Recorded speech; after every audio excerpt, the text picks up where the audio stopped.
Now, because I've, as Corey has pointed out, supposed to have done an incomplete review of these very battered and quite boring, in my honest opinion, old Tommy items, we'll have a quick look at them right now.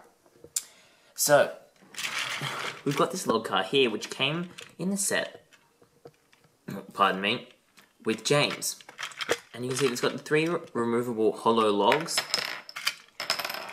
and your average flat car without a face. The only problem with this wagon is that the logs do not sit very securely in the wagon. So I often used a rubber band to hold them in while I was playing. Then we have this caboose, which is still the stock standard caboose that we still see today. Once again with the lights, on the front. But if you look at Leo Video's video, you can very easily see how to customize these. Also interesting to note that I do not remember actually seeing a caboose such like this in Thomas itself. You have brake vans, yes, but the brake vans do not have these cutouts and built in the middle with the brake platforms at one end. So interesting to see that these actually never seen in the Thomas franchise TV series, or at least if they have, I do not remember them.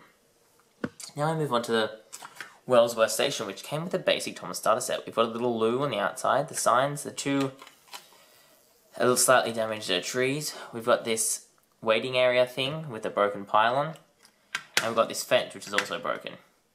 To be honest, pretty ordinary station. I never really understood how people were supposed to walk between here and down there, and how once they got onto here they were supposed to get off the station, and where the ticket booths are and all that kind of stuff. But, you know, for your average station, it does a perfectly good job. Then we move on to these buffer pieces. Now these are really interesting because they've got buffers on both sides. So you can actually have a piece of track and then the buffers in the middle with a piece of track continuing out. Now there's meant to be little warning stickers on here, but obviously they've come off. And so they do a really good job of just fitting in. However, once again, you can see this is where we see the kind of Japanese heritage coming in, because these kind of buffers do not exist on the Fat Controllers Railway. And so they've clearly just been brought over from the Tomica Trains franchise that Tomy also made, because the buffers they have these days are far more realistic. And then we come over to this broken kind of spring bridge thing. I'm not really sure what it is, because it's not a drawbridge, because there's no space for him to go underneath. And it originally had big yellow plastic fan semicircle things on the side of the tracks here. And it sort of springs up and springs down when depressed, but they all broke off, which isn't really surprising. And so now that I've completed this review of all of the different pieces, and you've seen the wind-up locomotives in action,